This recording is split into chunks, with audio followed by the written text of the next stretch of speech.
Today I wanted to take you on a walk, on a little speed walk up the mountain before we are actually starting into the day, and you get to join me. When I was thinking about this week's video, it occurred to me that we could talk about Mama Patschifig and its journey, because it has been about a year since I've started this channel and this platform. It was around my birthday, so early last year. One of my first videos was about my birthday trip to Tirana in Albania. And yeah, I thought let's reflect a bit on how it came all about and where we are standing today. Well, like any story, there is a backstory to it, and to be able to grasp, I guess, a bit better what Mama Patschifig is all about, we need to rewind the tape a few years.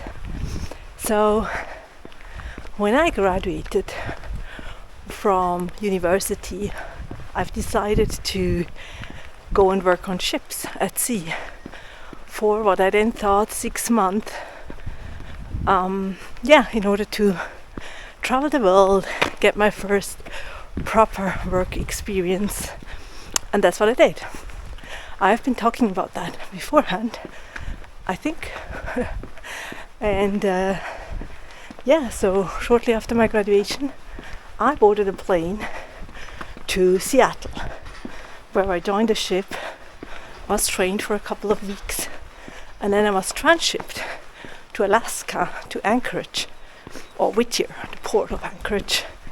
And so I flew to Anchorage and I boarded the ship in Whittier. There, on the first day, I met my husband. And, well, long story short, I didn't spend 6 months on the ship. I spent a couple of years there. And it was interesting because these contracts run for around 6 months when you're an officer, which I was.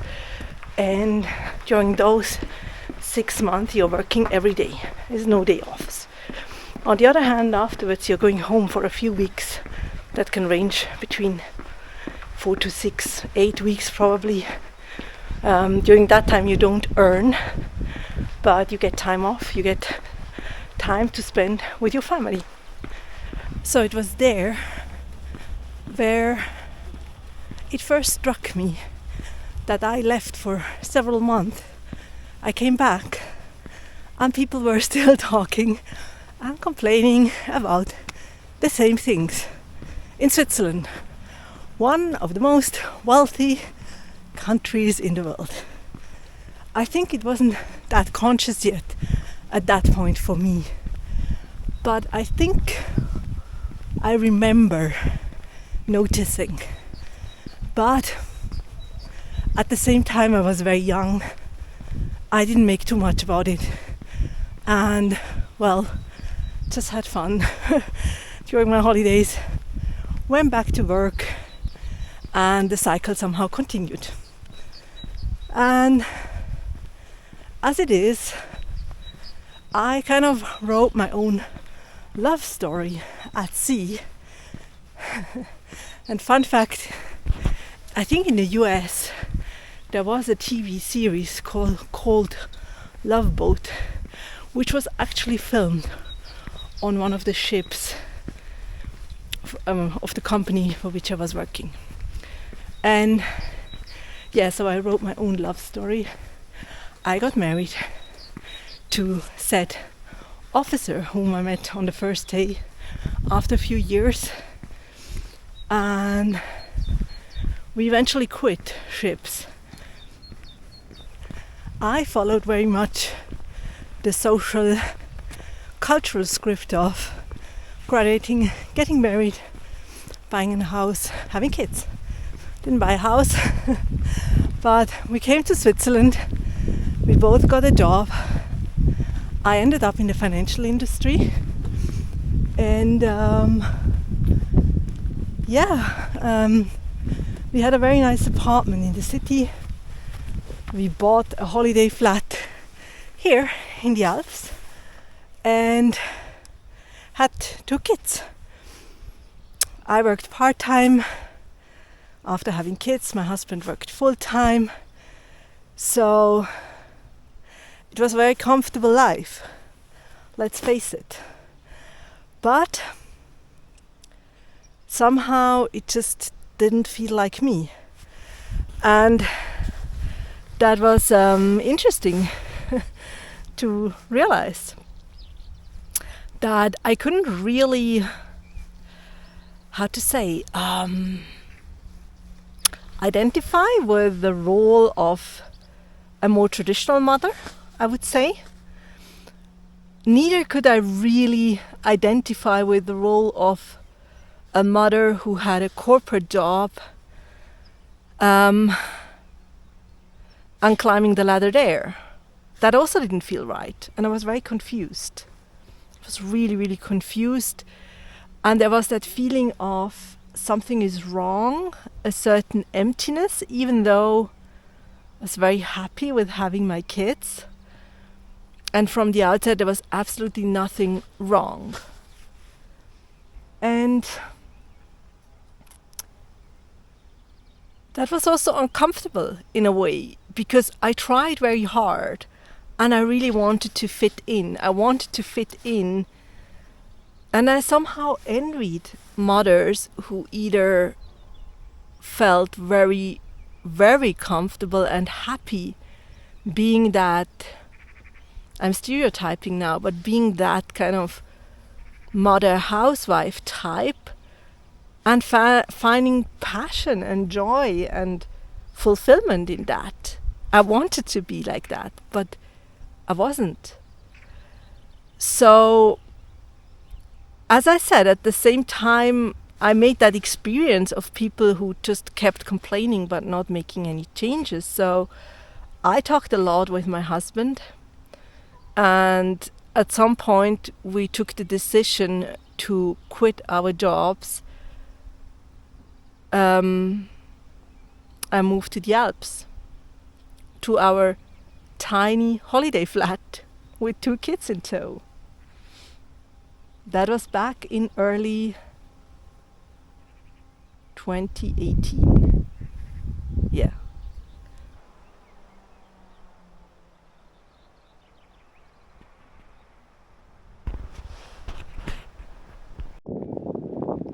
I'm sure a lot of people back then thought we were absolutely crazy, but somehow it felt very right, and we didn't really talk about it to anyone until we made the final decision, because it was one of these decisions where you can find pros and cons for both options if you want. And in the end of the day, I believe you just have to be very aligned with your decision in that very moment. And then you have to walk, that path or that road which you have chosen. And I remember during that time, I came across a quote from, I think it was Benjamin Franklin, who once said something along the lines that a lot of people die when they are 25, but only get buried when they are 75. And in a way, that resonated with me so much, because I felt like I explained or told you before, I sometimes got that sense from people here that they complain a lot about their life, but they don't really make any changes. And I don't want to judge, because in the end of the day, everyone has to live their own life. But I just told myself that I'm not going to be that person, because I feel, and I talked about that before, I'm very, very privileged, and I'm aware of that. First of all, I was born in Switzerland, and yeah, with that already, and getting a education and so on, I'm already so privileged. And I feel privileges in a way also come with a certain moral obligation for me to make something out of it. And that doesn't need to be something grand, and that making something out of your life is going to look different for everyone. And that is totally fine. Yeah, but so I remember when we actually posted our kind of quitting job, like the resignation letters, and giving up our flat, we posted it at the airport before we went on a trip to Finnish Lapland in January 2018. And it felt very liberating. Before, I had obviously evenings or nights when I was going back and forth. But the moment we kind of posted the letters and they kind of went into that little slit, the mailbox, I found peace, and it was good. And I can really say I've never looked back. I have no regrets. And that doesn't mean that everything was easy or that there were no challenges. I think that's not the point. But there was a certain peace in me. So we moved up here to the Alps with our then 1.5 and nearly 3-year-old kids. And we were involved in a couple of startups. Some were more successful than the others, but we learned so much and it sustained us. And it allowed us to spend a lot of time with our kids, and we traveled a lot.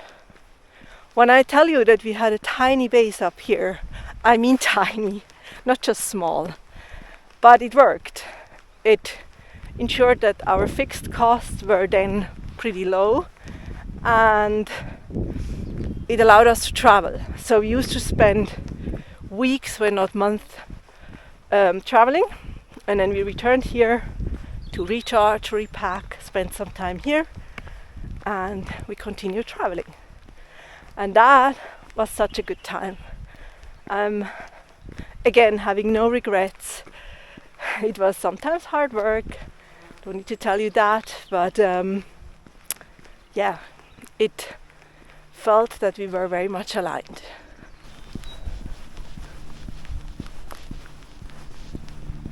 Then, you guessed it, 2020 rolled around, and with that a small global inconvenience in form of a virus, which nobody ever heard of before. And at the same time I was pregnant with our third child, where I had some complications, and or the baby had some complications. So I ended up spending quite a long time in the hospital alone because of the restrictions back then. And yeah, we were kind of grounded as everyone else, I guess. Which again was not that bad. We had a newborn, which thankfully was healthy. We were busy with our startups and the young kids. We missed traveling. We did have plans, but I mean, in the grand scale, that wasn't too bad, right? And yeah, while the kids were also getting to an age where they started kindergarten here and later school, and we still traveled during their holidays whenever we could. But last year, as my kids are getting more and more independent, not in the sense that they're going to move out tomorrow, but still, I found myself asking, well, what now?